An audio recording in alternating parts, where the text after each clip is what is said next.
성경에 헤롯이라는 이름이 많이 나오잖아요. 오늘 지금 본문에 나오는 이 헤롯은 우리가 알고 있는 그 헤롯 대왕, 그러니까 예수님이 탄생하셨을 때 예수님 나이에 맞게 이게 동방박사들이 오고 그랬죠. 그래서 예수님 나이 맞게 2살 밑에 있는 아이를 다 죽였던 사람, 그 헤롯 대왕이죠. 그 헤롯 대왕의 손자입니다. 이 본문에.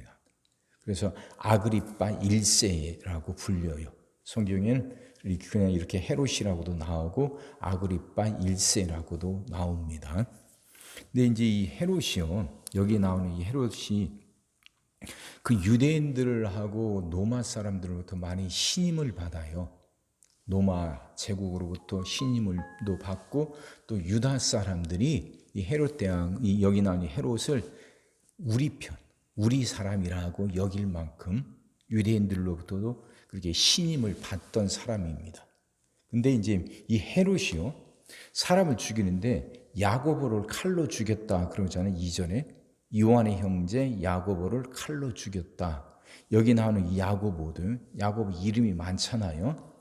예수님의 그게 제자 야고보예요. 예수님 동생 야고보 말고 요한과 야고보가 있잖아요. 그래서 이제 예수님이 이제 왕이 되면 오른편에 앉고 왼편에 앉게 해달라고 할 때 네가 그 예수님이 하셨죠. 내가 마시는 잔이 네가 아느냐 하는데 그 잔을 마시겠다고 했던 사람이 야고보입니다. 그 잔이라는 게 죽음인데 그 예수님 그 예언 그대로 지금 이렇게 야고보가 죽어요. 죽는데 칼로 죽였습니다. 이게 의미가 있어요. 무슨 말이냐면 그 스데반 집사는 돌로 쳐서 죽이잖아요. 근데 지금 야고보는 칼로 죽였습니다. 이건 무슨 뜻이냐면 칼로 죽였다는 건 이게 정치적이라는 거예요. 스데반 집사가 돌에 맞아 죽잖아요. 그러니까 그건 종교적인 거죠.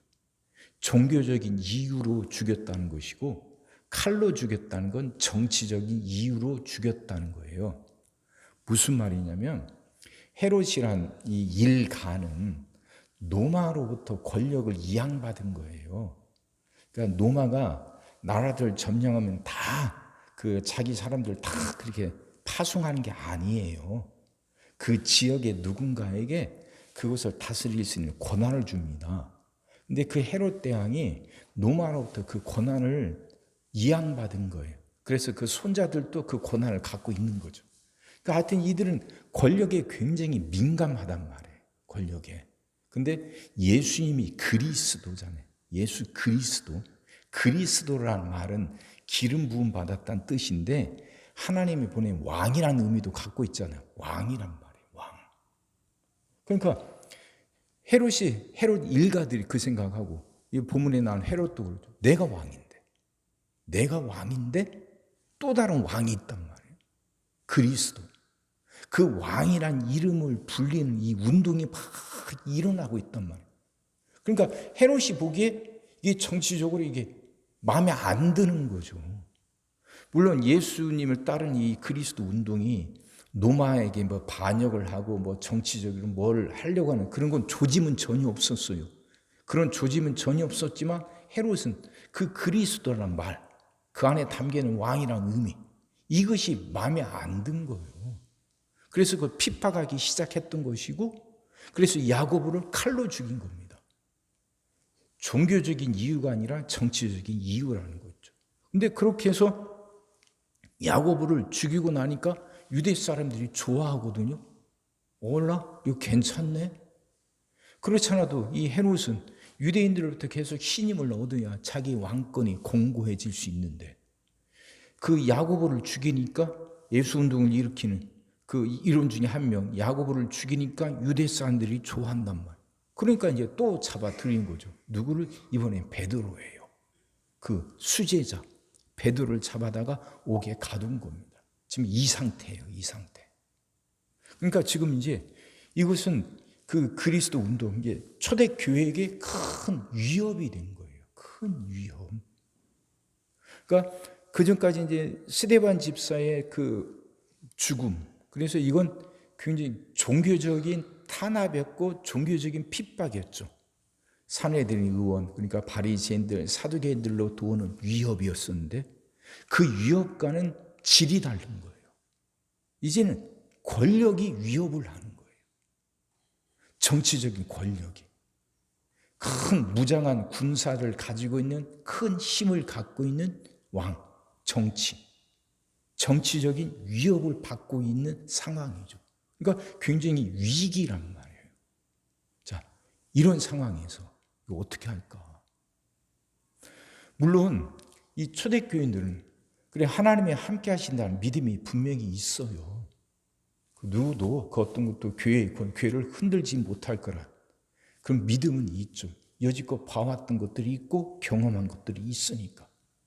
근데 그 앞에서 그런 믿음이 있었지만 헤롯의 위협은 분명히 크고 두려운 위협으로 느껴졌을 겁니다. 종교적인 영역을 넘어서서 정치적인 영역으로부터 오는 핍박. 이건 이들의 힘으로는 어찌할 수 없는 것이거든요. 근데 그 큰 핍박 앞에서 이 초대교회 교인들이 선택한 수단이 있어요. 그걸 대응하기 위해서 이들이 선택한 건 기도입니다. 5절. 이에 베드로는 옥에 갇혔고 교회는 그를 위하여 간절히 하나님께 기도하더라. 정치적인 위협과 맞서기 위해서 이 초대교인들이 선택한 수단, 그건 딴 게 아니었어요. 기도하는 거였습니다. 기도하는 거. 기도의 힘, 기도의 능력을 믿기 때문이죠. 정치적인 위협이니까 그걸 어떻게 정치적으로 풀어볼까 하지 않아요. 하려고 하면 할 수 있었겠죠. 어떻게든 헤롯의 마음을 돌리려고 이런 수단 저런 수단 사람 동원해서 어떻게 해보려면 하면 해볼 수도 있었을 겁니다. 근데 그걸로 되지 않는다는 걸 알고 있거든요. 그 위협 앞에 교회가 무너질 수도 있는 큰 위협 앞에서 이들이 선택했던 건 어떤 다른 수단이 아니라 하나님께 무릎 꿇어 기도하는 거예요. 여기에 본문에 나오는 간절히라는 이 단어는 예수님이 겟세마네 동산에서 기도하셨을 때 썼던 단어예요. 요한복음에 나오잖아요. 요한복음하고 누가복음과 사도행전은 똑같이 누가가 쓴 거예요. 누가라는 사람이 쓴 거예요. 그러니까 누가복음이 첫 번째 책이라면 사도행전은 누가에게 두 번째 책이죠. 그러니까 누가는 여기서 이 간절이라는 단어를 그렇게 똑같이 쓴 거예요. 자기가 쓴 누가복음에서 예수님이 겟세마네 동산에서 간절히 기도하셨을 때 썼던 그 단어를 오늘 여기서 똑같이 쓰고 있는 거예요. 이게 무슨 말이에요? 예수님처럼 이 초대교회 교인들도 이 제자들도 기도했다는 거죠. 그렇게 간절히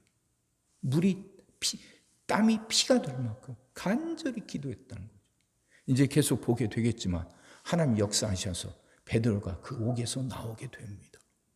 기도의 능력이에요. 기도엔 힘이 있어요. 다른 걸로 하는 게 아니에요. 그럼 한 가지 의문이 들어요. 하나님이 그래 교회를 사랑하시고 교회를 지키신다면 기도 없이도 되는 거 아닌가? 하나님이 사랑하신다는데 하나님의 능력이 있다는데 그러면 하나님은 하나님의 백성들을 지키시는 분이고 그러면 그 교회도 지키실 텐데 굳이 이렇게 간절히 기도해야 되는 거예요. 이렇게 한번 생각해 보세요. 연세 드신 분들은 그 빗물 받아 썼던 경험들 다 있잖아요. 예전에 집집마다 수도가 없었어요. 물이 귀했습니다. 저도 어렸을 때 그랬거든요. 그러니까 비가 오면 허들의 물을 쓰려고 빗물을 받아요. 빗물을. 그래서 그걸로 받아서 허들만 쓰잖아요. 하나님이 은혜 주시고 역사하신 거 그렇게 비예요. 비를 내려주셔요. 근데 그 빗물은 받은 것만 내 것이 되는 거예요. 빗물은 받을 수 있는 그릇이 있어야만 그만큼 내가 쓸 수 있는 거예요. 기도가 바로 그 빗물을 담는 그릇이에요. 그릇. 담긴 거, 그릇 안에 담긴 것만 내 거라니까. 내가 쓸 수 있다니까요. 그러니 하나님은 그래 우리를 사랑하시니까 우리를 지키신다 약속하셨으니까 비를 내려주셔요. 근데 내리는 비가 내 것이 돼야지. 그 비가 내 것이 돼서 내 삶에 적용할 수 있고 그 하나님의 은혜가 내 삶에서 역사가 일어날 수 있어야죠. 그러려면 그것을 담을 수 있는 그릇이 있어야 된다. 그게 믿음이고 그게 기도죠. 기도. 이렇게 생각해 보세요. 그래, 기도가 뭐를 막 만들어내고 그런 거 아니에요. 일은 하나님이 하시는 거죠. 역사는 하나님이 일으키시는 분이에요. 근데 그 하나님이 일으키시는 그 역사가 내 것이 되어서 내 삶에 적용이 되고 내 삶을 변화시키는 그 힘이 되고 그 역사가 되려면 그걸 담아야 돼요. 그 담는 것이 기도요. 기도. 그러니 이걸 가슴에 품고 살아가자고요. 우리가 아무런 살아가면서 아무런 수단도 없는 건 아니에요. 나름대로 지식도 있고 경험도 있고 돈도 있고 여러 가지 수단을 그래도 우리가 뭔가 할 수 있는 수단들을 나름대로 다 갖고 있어요. 그래서 뭔가 문제가 생기면 자기가 가지고 있는 수단으로 어떻게 해볼까 하거든요. 근데 그게 온전한 건 아니잖아요. 어쩌다가 그것이 이게 힘이 되기도 하고 문제를 해결하기도 하지만 항상 그런 것은 아니거든요. 인생에 정말 큰 문제가 닥치고 어려움이 생겼을 때 내가 행할 수 있고 내가 부릴 수 있는 수단이 그것들 다 해결할 수 있는 건 아니잖아요. 그러면 이제는 처음부터 문제가 생겼을 때 처음부터 바르게 대응하자고요. 내가 부릴 수 있는 수단 갖고 어떻게 해보다 안 돼서 힘들고 어려운 거 다 겪고 난 다음에 마지막에서 아이고 하나님 도와주세요 이러지 말고 처음부터 무릎 꿇고 기도하자고요. 초대교회 교인들은 그랬어요. 이들에게 믿음이 없었던 거 아니죠? 그렇다고 이들이 두려움을 느끼지 못하는 것도 아니에요. 이건 사내들인 의원들이 행하는 핍박과 결이 달라요. 질이 달라요. 이건 정치적인 위협이에요. 군사력을 갖고 위협하는 거예요. 이들의 힘으로는 어찌할 수 없는 겁니다. 그 두려움 앞에서 이들은 다른 데 돌리지 않아요. 눈 돌리지 않고 다른 데 우왕좌왕하지 않아요. 이건 하나님이 행하셔야만 되고 하나님이 그렇게 하시려면 우리가 무릎 꿇어 기도해야 된다는 거. 그걸 분명히 알고 이들 무릎 꿇어 기도합니다. 예수님이 겟세마네 동산에서 간절히 기도하셨듯이 이들도 똑같이 간절히 기도하셨어요. 하나님 역사해 달라고. 이 어려움부터 우리를 구해 달라고. 하나님은 역사하십니다. 그럼 우리도 이렇게 기도합시다. 기도의 능력을 믿고 다른 데 눈 돌리지 말고 기도의 능력을 믿고 무릎 꿇어 간절히 기도하자고요. 그래서 하나님이 주신 은혜를 받아 누리자고요. 비를 내려 주실 때마다 그걸 담아서 내가 써야지. 유용하게 써야지. 그래야 내 삶이 풍성해지죠. 그 그릇이 기도입니다. 기도의 그릇을 크게 많이 준비해서 하나님이 주신 은혜를 다 받아 누리며 살아가는 여러분과 제가 되기를 주의 이름으로 축원합니다. 기도하겠습니다. 사랑의 주님, 말씀이 이해가 되게 하시고 깨달아지게 하시고 은혜가 되게 하여 주옵소서. 초대교인들에게 정치적인 위협이 왔을 때 종교적인 위협과 결이 다른 정말 그들을 없애버릴 수 있는 그런 큰 위협이 왔을 때 이들은 흔들리지 않고 하나님께는 무릎 꿇어 기도했습니다. 그리고 하나님은 그 기도를 들으시고 그들에게 역사해 주셨습니다. 하나님 이 말씀을 보면서 우리가 분명히 깨닫게 하여 주옵소서. 이제 더 이상 어리석지 않게 하여 주옵소서.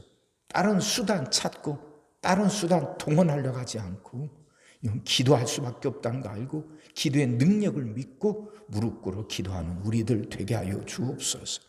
문제가 생겼을 때 처음부터 무릎 꿇어 기도하게 하여 주옵시고 아니 문제가 없을 때도 언제나 무릎 꿇어 기도하게 하시사 하나님 주신 은혜와 하나님 주신 능력으로 그 어려움들을 이겨내고 어려움들을 피해가며 살아가는 우리들 되게 하여 주시옵소서. 주여 그렇게 우리에게 기도할 수 있는 힘을 주시옵시고 우리 안에 기도의 역사, 기도의 불이 붙게 하여 주시옵소서. 오늘도 우리 모든 성도들 위해 기도합니다. 한 사람 한 가정 빠짐없이 일일이 찾아가셔서 오늘도 함께 하시고 은혜 내려 주옵소서. 가정들이 다 평안하게 하시고 식구들이 다 건강하게 하시며 생업이 다 형통하게 하시고 문제들이 다 해결받게 하여 주옵소서. 우리 자녀들을 축복하시고 앞길을 열어 주옵소서. 우리 자녀들이 하나님을 사랑하게 하시고 말씀을 지키게 하시며 하나님께 영광 돌리는 일꾼들로 살아가게 하여 주시옵소서. 하나님 우리에게 새날을 주실 줄 믿습니다. 성도들은 질병을 이겨내고 물질 어려움을 극복하고 수많은 문제들을 해결하며 살아가는 그 새날을 살게 하시고 교회는 예배가 살아나 빈자리가 가득 채워지며 언제나 생명의 역사가 일어나는 그 새날을 살아가게 하여 주시옵소서. 오늘도 모든 성도들 눈동자처럼 지키시고 복된 길로 인도하여 주옵소서. 믿사옵고 예수님의 이름으로 기도하옵나이다.